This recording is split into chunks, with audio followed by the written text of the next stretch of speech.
Assalamualaikum warahmatullahi wabarakatuh. Kali ini saya akan membahas tentang 3 film pendek. Yang pertama adalah Wish I Were Born from a Blanket.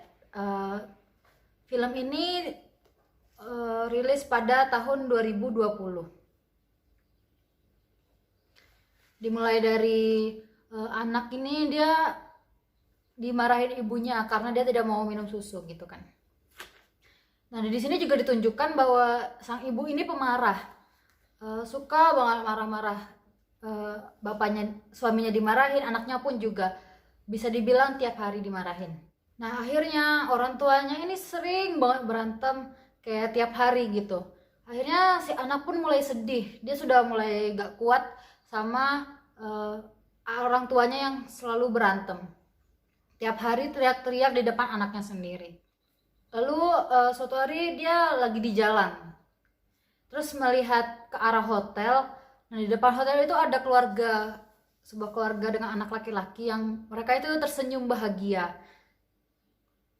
Nah, di adegan selanjutnya dia bertanya kepada kakeknya bahwa apakah kalau di hotel tuh nggak ada yang berantem, saking dia tuh gak pengen ngeliat orang tuanya berantem gitu kan.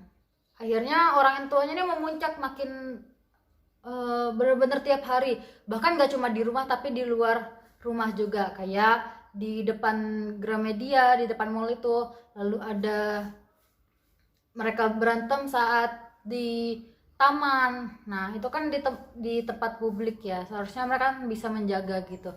Nah, anak ini tuh udah mulai muak gitu melihat orang tuanya tuh berkelahi terus. Dia sudah mulai sedih, mulai stres, dan nggak mau lagi. Lalu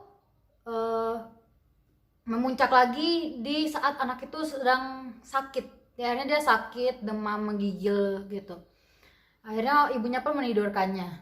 Tapi setelah menidurkannya ini, si ibu dan bapaknya ini mulai berantem lagi gitu, sampai dia akhirnya kayak nangis, nangis gitu kan di luar rumah. Akhirnya dia keluar, dan gak ada yang sadar kalau dia keluar. Dia kabur, akhirnya pergi ke hotel. Nah, di hotel, nah setelah itu langsung loncat ke ending dimana sang anak itu sudah jadi dewasa, dan akhirnya dia menemukan kehidupan barunya, yaitu tinggal sendirian di hotel, dan dia tidak mau berkumpul dengan keluarganya. Selanjutnya kita akan membahas tentang mise-en-scène dari film pertama. Yang pertama adalah setting.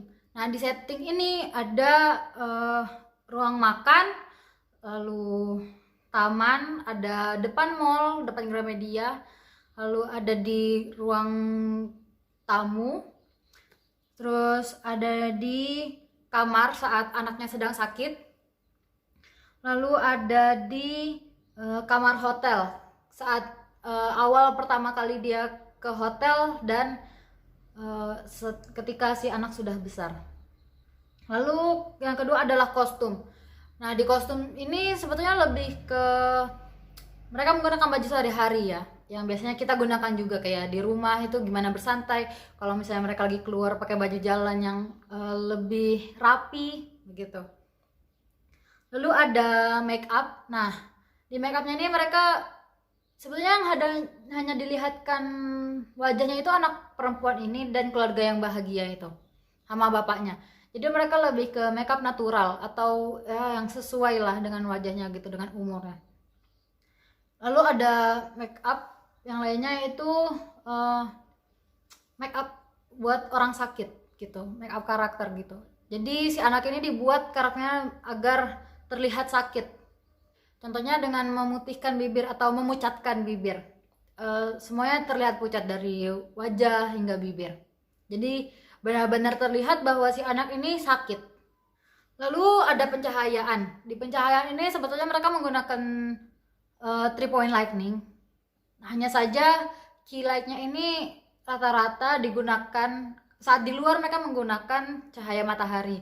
Sedangkan di dalam ruangan dari lampu sorot begitu kan, yang buat perfilman. Saat di dalam ruangan mereka menggunakan teknik low key atau high contrast, jadi benar-benar terlihat gitu kan, warna dan lain-lain. Terus saat di luar mereka menggunakan teknik high key atau low contrast gitu. Yang kedua ada film yang berjudul The Book Binder. Ini film dirilis tahun 2020. Yang pertama saya akan menjelaskan tentang plot dan pola pengembangan ceritanya. Nah, jadi dimulai dari pengenalan seorang bapak yang sedang membenarkan buku. Nah, terus tiba-tiba tuh ada seorang anak datang membawa rantang makanan. Nah, jadi ternyata seorang pemuda ini itu adalah anak dari si bapak begitu. Dia memberikan makanan untuk bapaknya. Lalu si anak ini dia meminta bapaknya untuk pulang ke rumah kan, karena keluarga itu pada datang semuanya, ada yang dari Solo dan lain-lain. Nah, jadi yang tadi pengenalan seorang bapak itu kan ini openingnya. Nah, yang selalu saat anak meminta ayahnya untuk pulang ke rumah, itu awal klimaksnya. Nah, di sini pun konfliknya mulai naik ya. Lalu si anak ini bilang bahwa keluarga Sari atau calon istrinya itu akan datang dan akan membahas pernikahan. Jadi dia tetap meminta bapaknya untuk datang. Tetapi bapaknya tetap tidak mau dan hanya bilang kepada ibunya bahwa untuk mengatakan makasih atas makanannya. Lalu anak ini pun mulai sedikit emosi dengan mengatakan hal yang sarkas. Jadi bapaknya ini agak tersinggung gitu. Sampai akhirnya si bapak ini minta untuk acara itu jangan diadakan di luar, jangan diadakan di rumah, tapi di luar, dan dia akan membayarnya. Tapi si anak ini akhirnya mulai emosi lagi gitu, tambah emosi dan mengatakan bahwa semua yang dia persiapkan itu sudah selesai semua. Bapaknya tinggal datang ke rumah, hanya datang tanpa, bahkan bapaknya sembunyi pun tidak apa-apa, tidak bertemu dengan ibu pun tidak apa-apa, asalkan bapaknya itu datang ke rumah, karena dia malu kepada keluarga Sari gitu apabila si bapak ini tidak ada. Anak ini juga mengatakan bahwa bapaknya tidak pernah datang ke acara apapun yang dia buat, bahkan pameran yang dia adakan. Jadi dia sangat memohon agar bapaknya ini datang untuk acara ini saja, yaitu pernikahannya. Tapi si bapak ini tetap tidak mau, dia benar-benar nggak mau gitu. Entah apa masalahnya, dia akhirnya bilang kalau si anak ini bakal paham kalau misalnya dia sudah menikah. Nah, si anak pun membalas lagi kayak mengatakan, saya emang nggak mungkin nikah, apalagi kalau bapak nggak datang, saya malu pak gitu. Dia tetap bilang kalau bapaknya datang ini sangat penting, kedatangan bapaknya ini sangat penting. Akhirnya bapaknya cuma bertanya apakah anaknya itu sangat membutuhkannya gitu.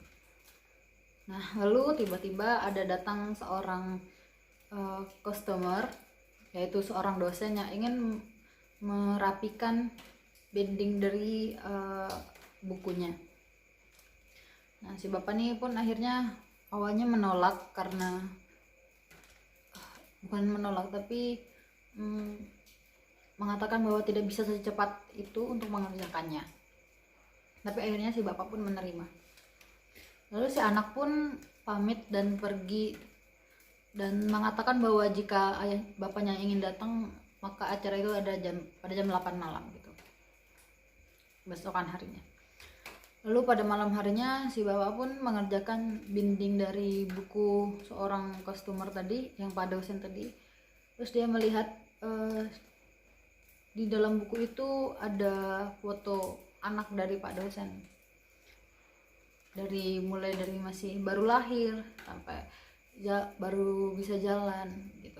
Mungkin si bapak pun merasa tersentuh, dan akhirnya keesokan harinya beliau pun pergi gitu, memakai baju yang rapi lah. Nah, klimaksnya tadi ada di saat bapak dia mengatakan kalau bapaknya tuh nggak apa-apa kalau pergi dari rumah, tapi asalkan dia tetap datang di acara ini walaupun bapak itu sembunyi atau bahkan tidak bertemu dengan ibunya, begitu.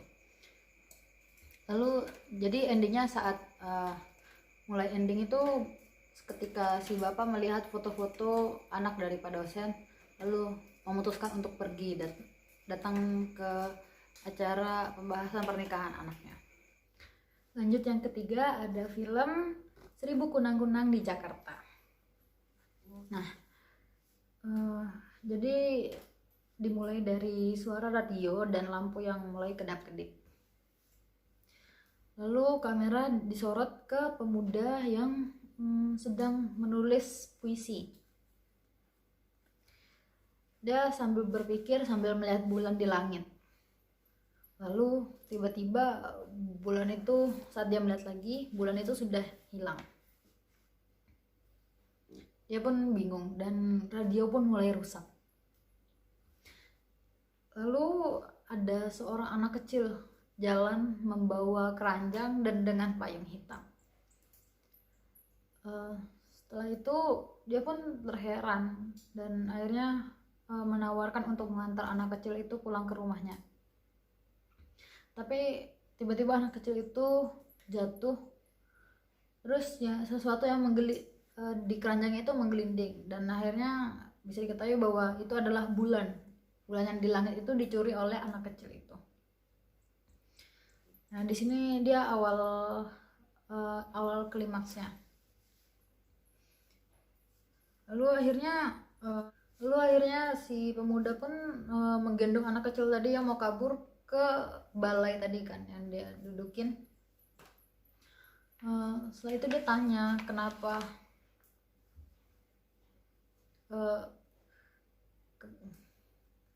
nah setelah itu si anak kecil pun ngancam buat teriak gitu kan, karena si pemuda itu memegang bulan yang sudah dia curi.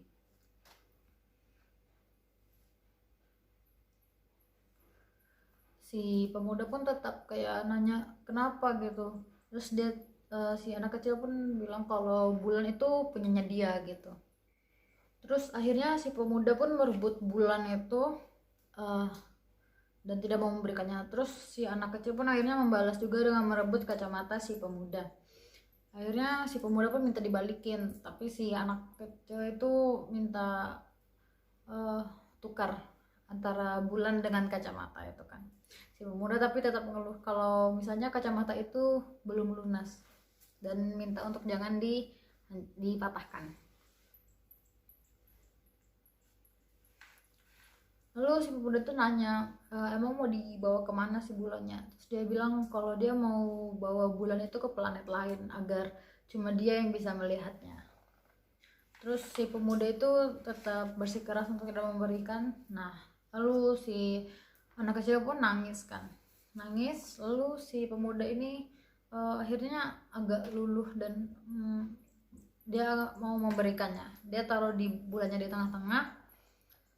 Tapi setelah anak kecil berhenti menangis pas dan mau ngambil bulannya, si pemuda pun ngambil lagi bulan itu dan bilang dia nggak mau memberikannya.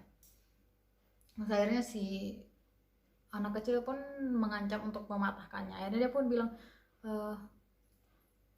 tidak masalah untuk mematahkannya asalkan bulan tetap ada di bumi. Dan dia bilang kalau anak kecil itu membawa ke planet lain maka bumi akan rusak.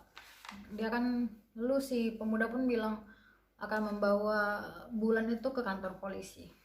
Lalu akhirnya si anak kecil pun naik ke punggung pemuda itu. Nah, lalu mereka pun rebutan bulan dan tarik-tarikan gitu. Lalu akhirnya di klimaks pun akhirnya bulan itu jatuh dan pecah. Akhirnya menjadikan bulan itu 1000 kunang-kunang. Dan tiba-tiba anak kecil itu menghilang. Lalu si pemuda pun mengambil kacamatanya dan melihat banyak kunang-kunang dan bulan juga tetap ada di langit. Lalu radio pun kembali berfungsi dan memutar siaran dari Pak Soeharto yang mengundurkan diri dari jabatan presiden. Lalu si pemuda pun menulis puisi tentang si anak kecil tadi. Lalu saya akan membahas tentang mise-en-scène dari film ketiga. Yang pertama ada setting. Settingnya di sini fokus ke balai yang ditempati pemuda itu dan di jalan kecil yang di balai tempat itu dan di mana anak kecil itu lewat. Lalu ada kostum pemuda itu terlihat